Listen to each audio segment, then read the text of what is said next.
Good evening. 9 days ago, I came to your homes and requested you to make great sacrifices to save lives and to protect our motherland. I announced the imposition of strict restrictions to movement and asked the residents of the Greater Accra metropolitan area and Kasoa and the Greater Kumasi metropolitan area and its contiguous districts to stay at home for 2 weeks in order to give us the opportunity to stave off this pandemic.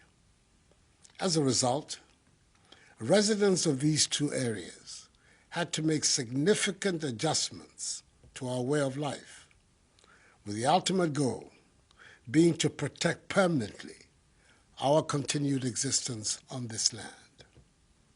They heeded the call, and they have proven so far to each other, and indeed to the entire world, that being a Ghanaian means we look out for each other. Yes, there are a few who continue to find ways to be recalcitrant, but the greater majority have complied and have done so with calm and dignity.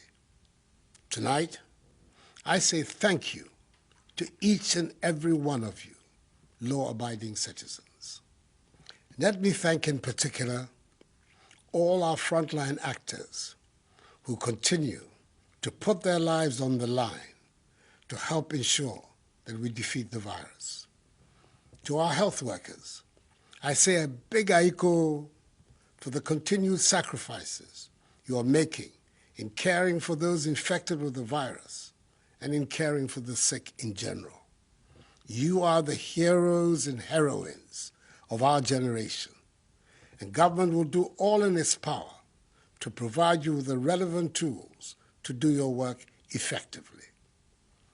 To the men and women of our security services who have been enforcing the directives by patrolling our streets day and night, conducting surveillance, snap checks, and mounting roadblocks, we're deeply in your debt.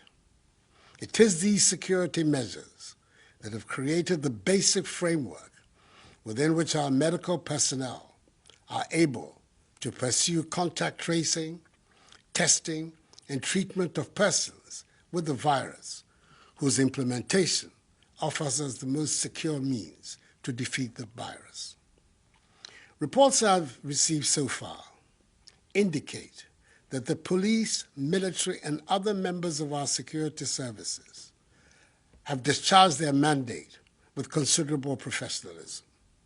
Furthermore, working with the Ministry of Local Government and Rural Development, we see personnel of the Ghana Armed Forces involved in the cleanup of our drainage systems and of our markets.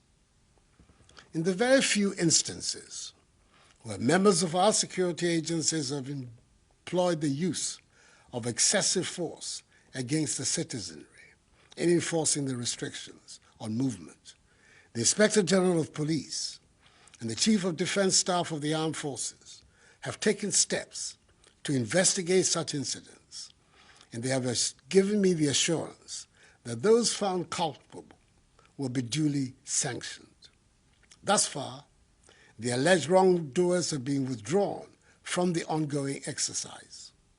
To enhance command and control, more senior officers have been deployed at the operational level, and each member of our security services participating in the exercise has been handed an aid memoir highlighting essentially the guidelines for the operation. However, I'm extremely perturbed by the actions of a few unpatriotic persons who are deliberately passing off and circulating old videos of alleged brutality by members of the security agencies, largely of foreign origin, and presenting them as though there were new incidents by Ghanaian security personnel which have occurred during the course of this past week. It is sad, it is unfortunate, and it must end. We should all be in this fight together, and there's nothing to be gained with widespread fabrication and distribution of such videos whose sole aim is to create discontent and undermine the trust of the population in the men and women of our security services. Who gains from such conduct? Nobody in their right senses.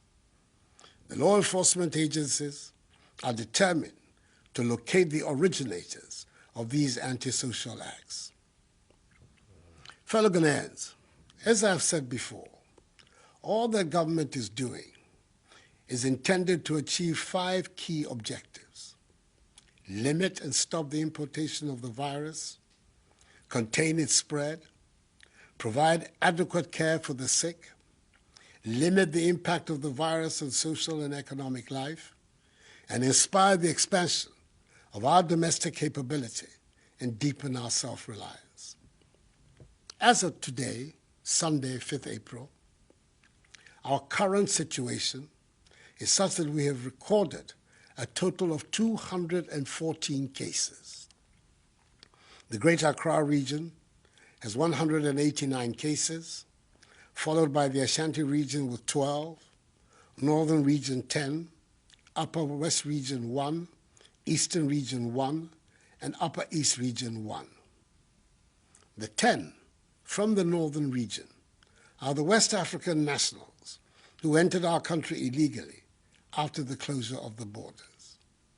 In total, 3 persons have fully recovered from the disease, 49 persons have been discharged from treatment facilities and are being managed from home, and the remaining 155 are responding to treatment. 2 persons are moderately ill, and 5 persons, as I said before, have lost their lives. Of the 1,030 travelers who were mandatorily quarantined and tested on their arrival in Ghana on the 21st and 22nd of March, 79 were initially found to be positive, and appropriate arrangements were made for their isolation and treatment. Subsequently, after 12 further days of quarantine, 26 other persons were found to be positive as a result of their second test, bringing the total number of those found to be positive to 105, all of whom have been isolated for treatment. Of the remaining 925 persons who have undergone 2 tests and found to be negative, 804 have been released from quarantine to join their families. The remaining 121 are, as I speak, in the process of being released. I want to thank all of them and their families and loved ones for their understanding and cooperation with the stringent procedures the government was forced to deploy in the public interest. Efforts also at contact tracing have been ramped up over the course of the past week. Indeed, for every confirmed case of COVID-19, all the contacts have been listed, monitored, and tracked. Additionally, in the home or place of work of a confirmed case, all persons, be they at home or at work, have been tested whether they had symptoms or not. Within the locality or neighborhood of a confirmed case, the opportunity is also being provided for persons to undergo voluntary testing to ascertain the extent of community spread. We're thus about to enter a critical phase of our fight in the coming week, as the Ghana Health Service is due to receive the results of some 15,384 out of 19,276 persons who have been reached through contact tracing. It is the results of these tests that will determine our future course of action. Government's policy and measures will continue to be driven by the science in this matter.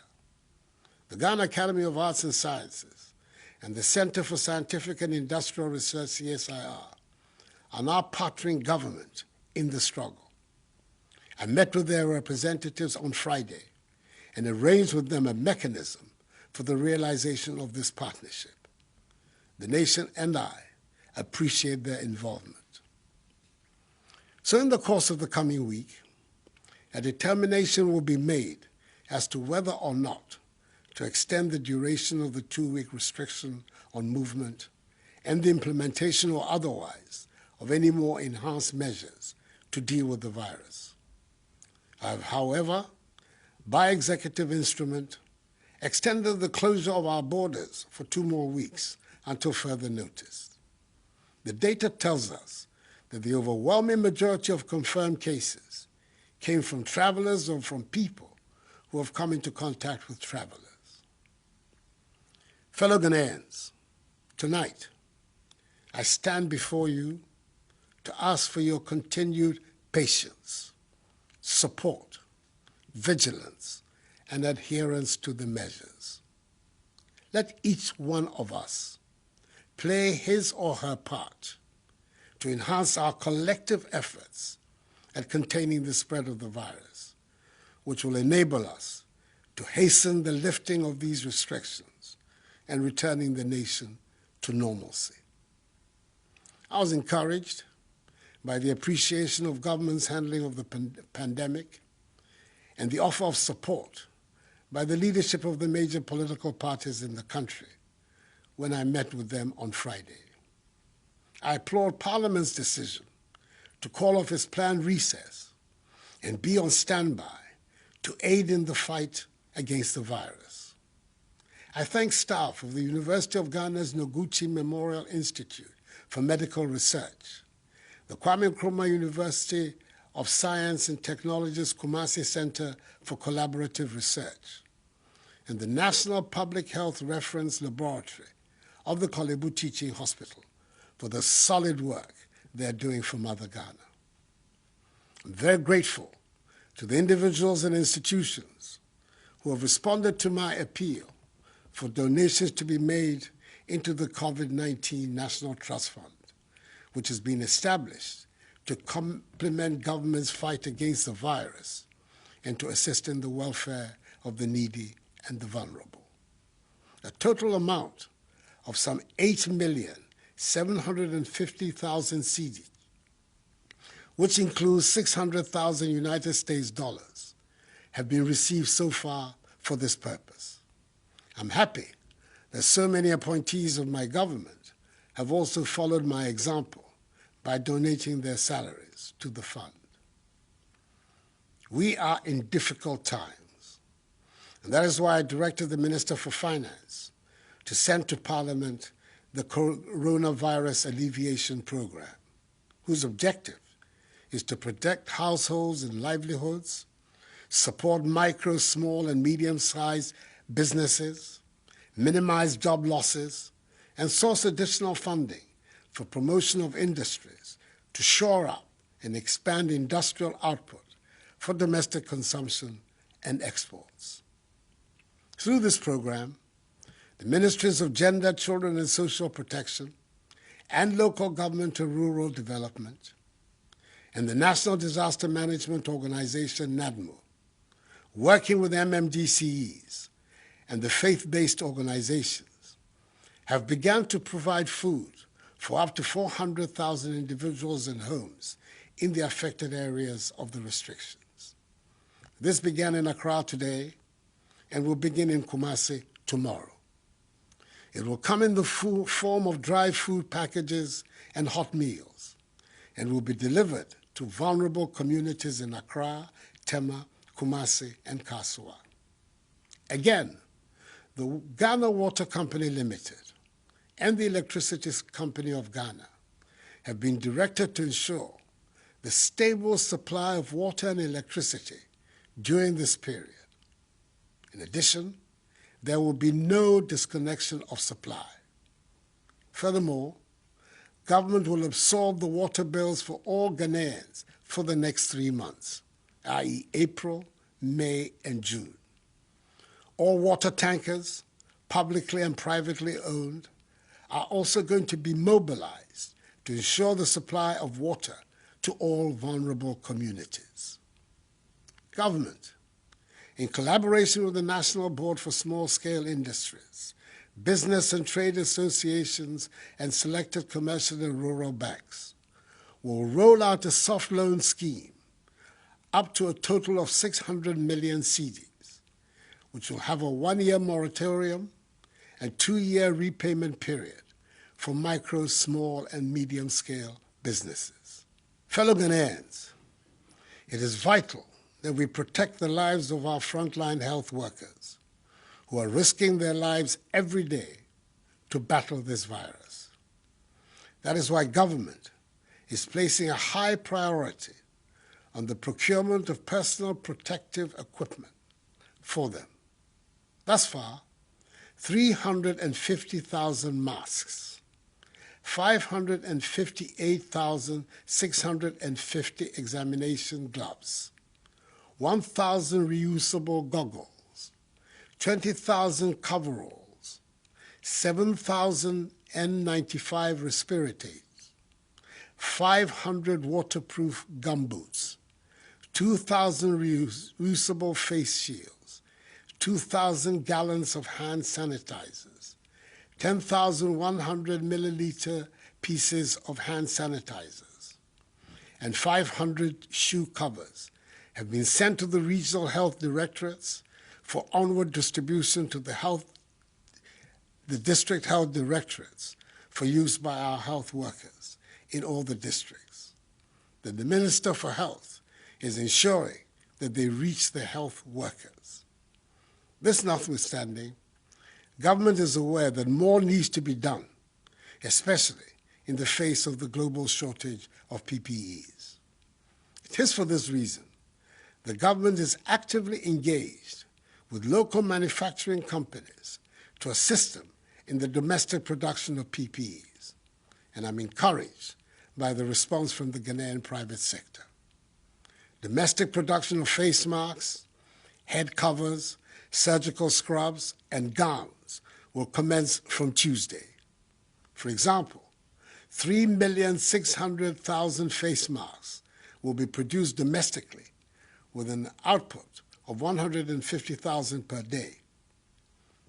I'm equally impressed with the invention of a solar-powered hand-washing sink by Judose from Kumasi, and the COVID-19 prevention electronic bucket made by Kelvin Owusu-Dapa and Richard Boateng, both students of Obuasi Senior High and Technical School. Necessity, indeed, is the mother of invention, as the Ghanaian sense of enterprise and innovation is beginning to be felt. An insurance package with an insurance sum of 350,000 cedis for each health personnel and allied professional at the forefront of the fight has been put in place, with a daily allowance of 150 cedis being paid to contact tracers. Government has also decided that all health workers will not pay taxes on their emoluments for the next 3 months, i.e. April, May, and June.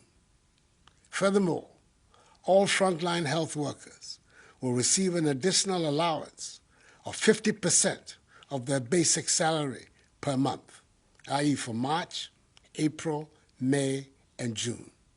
The March allowance will be paid alongside that of April.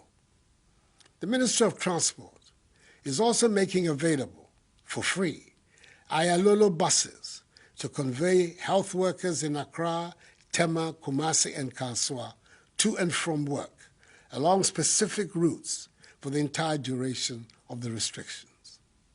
I'm happy that operators of public transport, such as trotros and taxis, are largely adhering to the admonition to observe social distancing in their vehicles. Each one of them should do so. Towards ensuring the cleanliness of our country, especially in the Greater Accra and the Greater Kumasi areas, which are currently the subjects of the restrictions, the Ministry of Sanitation and Water Resources, together with some 400 personnel drawn from the police, military, fire service, and prison service, from Friday 3rd April to today, Sunday 5th April, have embarked on desilting our gutters, collection and disposal of garbage from homes, public places, markets, and vehicle terminals. We must ensure that the end of this exercise will lead to a new attitude towards cleanliness in our surroundings. That would be a positive legacy from this crisis.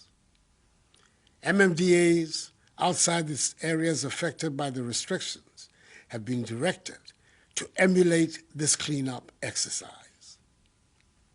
As of Saturday, 4th April 2020, markets and lorry terminals in 13 regions have been cleaned and sprayed, with the 3 other regions set to follow in the coming few days. We've had to take the extra step of closing a few markets in Accra and Kumasi, where traders and market women had flouted the rules for social distancing. Some districts have also embraced the policy of alternate days for alternative products in a bid to decongest the markets and ensure social distancing. I'm fully aware of the disruptions to your lives occasioned by these measures. Your personal movements, way of life, the education of your children, your livelihoods have all been disturbed by this virus. But believe me, the measures are necessary if we are to free ourselves permanently of this pestilence. Fellow Ghanaians, I will continue passionately to appeal to you to observe prescribed social distancing and good personal hygiene to contain community spread. These enhanced hygiene protocols must become a part of our everyday lives. We must not abandon them. And remember that the law enforcement agencies are going to increase their enforcement of the stay-at-home directive. Do not leave your homes other than for the essential stipulated reasons. The cynics question our capacity for the maintenance of discipline in this period and in its aftermath. However, I am confident that we will prove them wrong. Ghanaians always rise up to the occasion, and we will do so again. United, we're going to win this battle. I'm privileged to be speaking to you on a sacred day of the Christian calendar, Palm Sunday, which ushers in the Holy Week to commemorate the passion and sacrifice of Jesus Christ. Let his example unite all of us, Christians, Muslims, all Ghanaians, in our care for each other and in our resolve to overcome this challenge. This too shall pass. Together, let us ensure that the scourge of this virus becomes nothing but a temporary blip on the fortunes of our nation. And we will go on to realize the vision and aspirations of our forebears who envisaged Ghana to be a free, democratic, prosperous nation, the beacon of freedom and justice, the Black Star of Africa, the harbinger of a new black civilization in which the dignity and prosperity of black people everywhere are assured. May God bless us all and our homeland Ghana and make her great and strong. I thank you.